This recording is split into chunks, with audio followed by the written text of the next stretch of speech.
Bonjour à tous. Alors je vais procéder aujourd'hui par vidéo pour faire quelques petits rappels sur les circuits électriques, étant donné qu'on va attaquer de nouveaux chapitres et ces rappels de quatrième, à mon avis, vous feront le plus grand bien. Donc tout d'abord la définition d'un circuit électrique. Je rappelle qu'un circuit électrique c'est un circuit constitué d'éléments conducteurs. Des éléments conducteurs, ce sont des éléments qui conduisent le courant, sinon ce sont des éléments isolants s'ils ne conduisent pas le courant, qui sont reliés entre eux. Dans un circuit, on a au moins un générateur d'électricité. Ça peut être la pile, ça peut être le secteur, c'est-à-dire la prise de courant, ou ça peut être aussi les générateurs que vous avez utilisés l'année dernière au laboratoire de physique, avec un pôle positif et un pôle négatif. Des fils conducteurs de l'électricité que l'on relie aux deux pôles du générateur. D'un ou de plusieurs récepteurs, par exemple des lampes ou des moteurs, qui sont reliés aux fils conducteurs. Donc, premier exemple ici, là on a ce qu'on appelle un générateur d'électricité, un générateur de tension. Ici, un récepteur, ça s'appelle une diode. Ça, c'est le symbole d'une lampe. Ça, c'est le symbole d'une résistance. Ici, un circuit électrique plus simple. On a une pile, un interrupteur, une lampe. Alors, on commence par rappeler un petit peu ce qu'est l'intensité du courant électrique. L'intensité du courant électrique, ça peut être comparé en fait au débit d'une rivière. Elle correspond à la quantité d'électricité qui traverse un appareil électrique en une seconde. Donc c'est comme si on parlait de quantité d'électricité. L'unité d'intensité, c'est l'ampère. Le symbole, c'est grand A. On utilise également le milliampère qui est 1000 fois plus petit. On mesure l'intensité grand I du courant traversant un dipôle avec ce qu'on appelle un ampèremètre qui se branche en série dans le circuit. Donc un petit schéma ici. De base, vous avez une pile, une lampe, un interrupteur. Si je veux mesurer l'intensité dans le circuit, je branche un ampèremètre et un ampèremètre se branche en série. Vous avez vu aussi l'année dernière que pour placer... Alors, je dispose d'une pile et de deux lampes. Et je vais prendre un ampèremètre et je vais le placer à trois endroits différents. Je vais le placer ici. Ensuite, je vais l'enlever, je vais le placer dans cette position 2. Et je vais l'enlever, je vais le placer dans cette position 3. Et que je place mon ampèremètre dans la position 1, dans la 2 ou dans la 3, il affichera toujours la même valeur, ce qui va nous ramener à une petite propriété que vous connaissez, c'est que dans un circuit en série, l'intensité du courant, c'est la même dans tous les dipôles et elle ne dépend pas de l'ordre des dipôles. Donc c'est-à-dire que ici, l'intensité du courant, c'est la même dans tout le circuit et même si j'avais inversé L2 avec L1, eh bien ça aurait été encore la même. Par contre, si je rajoute une troisième lampe dans ce circuit, ou si j'échange une des deux lampes par un moteur, par quelque chose de plus puissant, alors l'ampèremètre affichera une valeur plus faible. Là, l'intensité ne sera pas la même. Donc on dit que l'intensité du courant dans un circuit en série dépend des dipôles qui le constituent, c'est-à-dire la nature, c'est-à-dire ce que c'est, une pile, un moteur, ainsi de suite, et le nombre. Ensuite, intensité du courant dans un circuit en dérivation cette fois. Alors un petit rappel, un circuit en dérivation, c'est un circuit qui est constitué de plusieurs boucles. Ici, vous avez la branche principale. Là, on appelle le nœud du circuit. Et ici, on a deux branches dérivées. Chaque branche dérivée contient une lampe.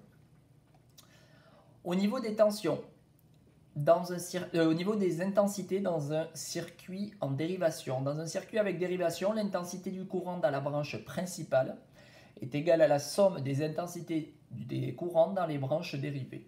Donc on a un schéma ici qui récapitule bien la chose. Et ici, la branche principale, elle est là. Si on a une certaine intensité qui circule dans la partie rouge, quand elle arrive à ce nœud, elle se divise en deux parties. Un courant qu'on pourrait appeler I1, un courant qu'on pourrait appeler I2. Et puis ces deux courants I1 et I2 se rejoignent à ce nœud pour reformer le courant I dans la branche principal, donc on le voit bien ici. On va parler maintenant de tension électrique. La notion de tension, elle est assez difficile à définir au collège. Il faut retenir qu'il s'agit d'une grandeur, cette fois qui se mesure entre les deux bornes d'un dipôle, et pas comme l'intensité qui traverse un dipôle, et qu'elle donne naissance au courant électrique qui parcourt celui-ci. Donc ce que je viens de dire, il faudra se rappeler qu'une intensité, c'est une grandeur qui traverse un dipôle, mais que la tension, par contre, c'est une grandeur qui se mesure aux bornes d'un dipôle. L'unité, hop, il y a une erreur. Vous l'aurez rectifié. L'unité de la tension, c'est le volt. On utilise également le millivolt ou le kilovolt. On mesure la tension U du courant aux bornes d'un dipôle. La tension se note U. Elle se mesure avec un voltmètre et attention, ce voltmètre se branche, regardez, en dérivation. Donc l'ampèremètre, lui, se branchait en série, c'est-à-dire n'importe où dans le circuit. Le voltmètre se branche en dérivation. Ici, par exemple, je suis en train de mesurer la tension aux bornes de la lampe. Et si mon voltmètre était ici, eh bien, je mesurerai la tension aux bornes de la résistance. C'est d'ailleurs ce qui est fait ici. On vous dit qu'on reprend la figure précédente et en effectuant les mesures adéquates, on trouve UL, c'est-à-dire la tension aux bornes de la lampe, qui fait 4 volts. UR, la tension aux bornes de la résistance, qui fait 8 volts. Et la tension aux bornes de la pile vaut 12 volts. On se rend bien compte que 4 plus 8, ça fait 12. Et ça nous donne ce qu'on appelle la loi d'additivité des tensions, que vous avez déjà vu également l'année dernière. C'est que dans un circuit en série, la tension aux bornes du générateur, c'est la somme des tensions des autres dipôles. C'est-à-dire que la tension aux bornes de la pile, c'est la tension à ces bornes plus la tension à ces bornes à lui. Et s'il y en avait un troisième, on ajouterait le troisième. Lorsqu'on est par contre dans un circuit en dérivation, comme c'est le cas ici, là, le voltmètre va m'indiquer la tension aux bornes de la résistance. 6 volts.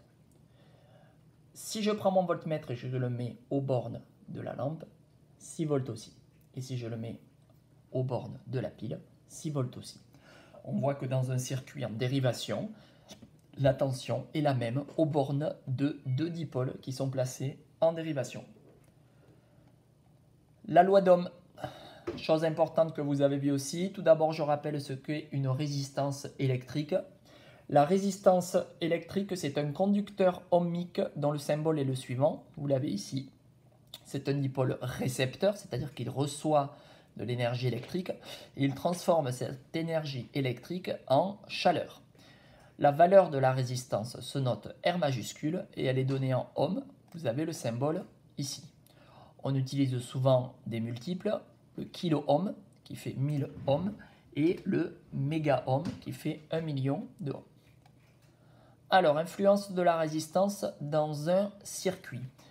Là, on a un circuit avec un ampèremètre et une lampe. On a une intensité de 0,25. J'ai rajouté une résistance. Je vois que mon intensité diminue. Par contre, lorsque je mets la résistance, je la change d'endroit et je garde la même, l'intensité ne bouge pas. Donc on dit qu'une résistance électrique provoque une diminution de l'intensité du courant électrique et la place qu'elle occupe n'a pas d'importance, on le voit bien ici, d'accord, que je mette la résistance là ou là, eh bien j'ai toujours la même intensité.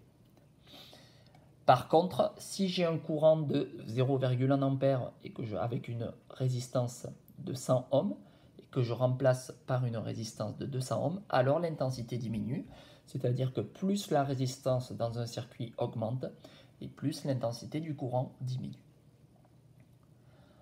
Enfin, la loi d'Ohm, il existe une relation de proportionnalité entre la tension U aux bornes d'une résistance et l'intensité I du courant qui la traverse. Cette relation s'appelle la loi d'Ohm. U égale R fois I. U, c'est la tension aux bornes du conducteur, c'est-à-dire aux bornes du dipôle, de la résistance. I, c'est l'intensité du courant qui traverse donc cette résistance. Et R, c'est la valeur de la résistance en ohm.